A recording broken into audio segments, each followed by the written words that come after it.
Jonas from Opteck. Good day to you all. Today I'm going to go over the Forex market calendar, and I'm going to show you what is my perspective combined with the charts themselves. Today it's the 11th of September, and we know that we had several issues regarding the Asian market and the US market that we're going to discuss.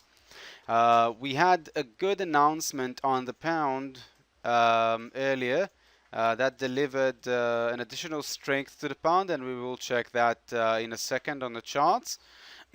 We know that generally the market received an additional information from Obama, and at the moment the market is pretty calm, and we can definitely analyze our charts using the strategy without worrying too much about the security of our funds. Later on this day, we've got an announcement regarding the New Zealand. You can see that over here. Now, I'm always saying that I'm not expecting the New Zealand to add large amount of liquidity to the market.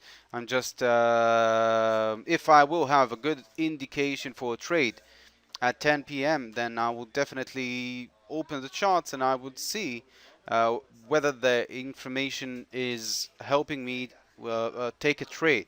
But again, if I won't have good potential according to our strategy, then I won't even consider to use the information. Again, the New Zealand, the information is very important for the New Zealand, but we can't see that affecting a lot on other currencies around the world.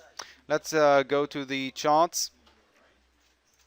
So as we can see, the Japanese yen is continuing losing strength because the Japanese economy is doing better. You can see that we had a good potential on the pound versus Japanese yen just recently. At the moment, that's a difficult way to enter another position. So I would definitely give it up at the moment. Now, let's arrange the strength indications, see who's stronger and who's weaker in the market. I'll do that very quickly. The pound is one of the strongest. We've heard that we've talked about that. It had a great indication regarding the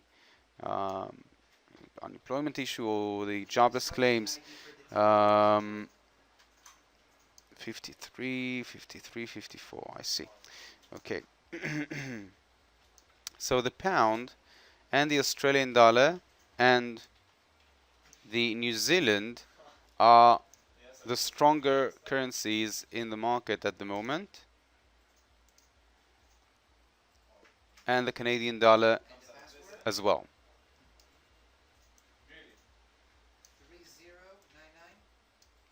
So all four, pound, New Zealand, and Australian dollar and Canadian dollar, are pretty strong, and I'm expecting them to continue higher whenever the Japanese yen will express an additional weakness.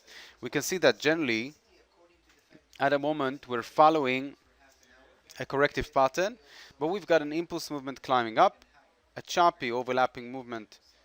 I'm expecting it to fall a bit more and then to continue higher. That is the current perspective regarding the Australian dollar versus Japanese yen.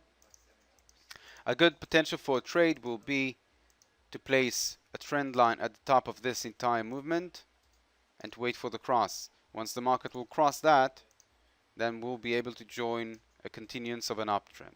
So I'm setting that as an alarm, and I'm writing Australian dollar versus Japanese yen for a call.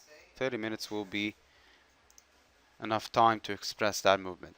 So we've got a good potential over here on the Australian dollar versus Japanese yen. As I said, the pound already began its movement, so I can't join this movement at the moment.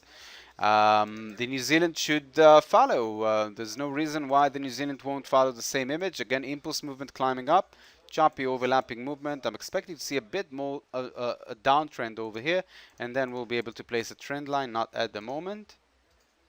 And the Canadian dollar, unfortunately, it's lagging behind. You can see that it doesn't express the same confidence that we can see on other charts. So that's a bit difficult asset to trade on at the moment. Australian dollar, New Zealand, and pound. If it'll give us another downtrend, then we'll be able to catch that movement higher. Let's proceed on demand instruments, and after that I will go over the commodities, silver and gold. So we don't have a lot of liquidity in the market generally. We know that the market is a bit slow. You can see that choppy overlapping movement regarding the Australian dollar and the New Zealand, which present approximately the same strength indication. So it's logical that we won't see a lot of movement, but generally the market is moving sideways. It's looking for an additional confidence, and you know what? If we will look at the forex calendar, I can tell you that looking at tomorrow's trading session, let me show you that. Looking at tomorrow's trading session, we've got an announcement on the Australian dollar, unemployment change, unemployment rate, employment change, sorry. That's a great indication for the Australian dollar. Australian dollar is very important. It's not something that we can not pay attention to. The pound itself, another good information. Again, it's not really an indication because we don't have an indication itself. You can see that it's inflation report hearing, and that might move the market, but we don't know what will be the direction, but we don't really care because that will add liquidity to the market, and that's the important issue.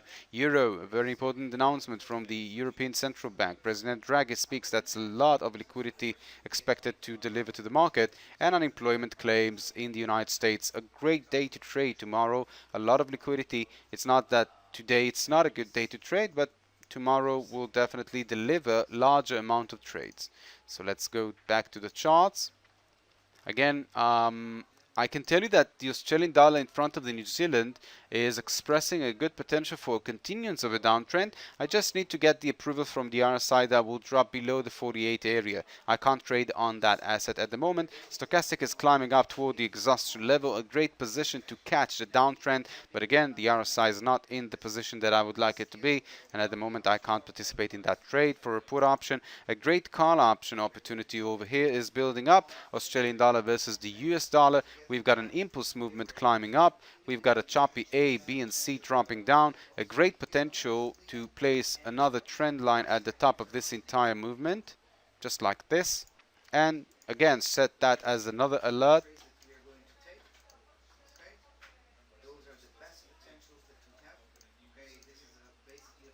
Sorry. Right click on the line and I can set that as an alarm. And I would like to take the Australian dollar for, versus the US dollar for a call. 30 minutes will be sufficient over here as well. We can see that the Australian dollar pulled back in front of the Japanese yen and in front of the US dollar as well. And we're expecting both trades to activate the signal at the same time. Okay, so both of them are good potential for an uptrend, Australian dollar and US dollar. Australian dollar, Japanese yen, and US dollar versus the Australian dollar. Both of them for a call option. Let's see what we've got over here. Euro versus Japanese yen. Nothing over here. Nothing over here. The pound. As you can see, it just spiked immediately once we had the announcement. Now, in this case, I would say that my expectation, we had according to the Elliott wave analysis, we've got a 1, a 2, a 3, an A, B, C of 4. I'm expecting to see a bit of a downtrend, and then I'm expecting it to climb higher. Okay, so that is the expectation according to structure at the moment. A logical thing to do will be to place a trend line on top of this movement once it will conclude this uptrend. Again, this is just it's an 1, 2, 3, 4, 5.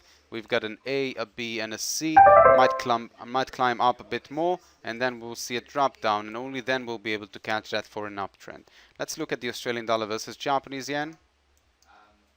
Seems like we've crossed the trend line.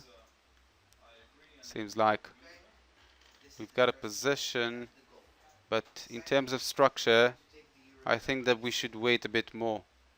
We shouldn't participate in that. I think that it's going to drop down a bit more. Again, I said that I can see that climbing up an A, dropping down A, B, C, and then we'll be able to catch that up, just as I'm expecting to see on the pound.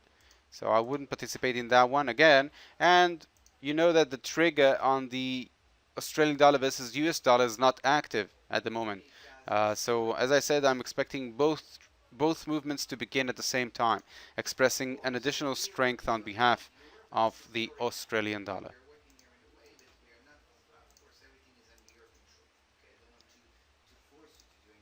Okay. Euro versus the US dollar. The dollar should express an additional weakness in front of the Australian dollar, so it's logical that we will see here an uptrend. We've got a stochastic at the bottom, good exhaustion level for the downtrend, potential for an uptrend on the RSI, but we know that the euro is not that strong to deliver confident movement as the Australian dollar, for example. So it is a good probability to take a trade for a call option on the euro, but still a better probability will be in front of the Australian dollar. Okay, so you can do that if you have a good trade on that, but again, would suggest that you express the weakness of the dollar in front of the Australian dollar. We've talked about the downtrend on the silver and on the gold, expressing strength on behalf of the dollar. At the moment, we've got a potential a bit for an uptrend before we will continue lower. Let's see the gold. Okay, it seems like we're forming a corrective pattern. We've got a potential for an A, a B, and a C climbing up, and then we will be able to catch that for a downtrend. At the moment, we don't have a permission to do that right now. Again, another exhaustion level on the stochastic will allow us to catch that for a downtrend. Again, an uptrend and a downtrend that will follow after the exhaustion level of the uptrend on the gold. That's this one, nothing over here. Again, you may think that oh, look at that, the Australian dollar versus the US dollar. Again, we've placed a trend line. I want you to see the nice formation that we receive over here. An impulse movement climbing up, an A, B, and C dropping down, a good potential for an uptrend. That's exactly the same image that we're expecting to see on the Australian dollar versus Japanese yen.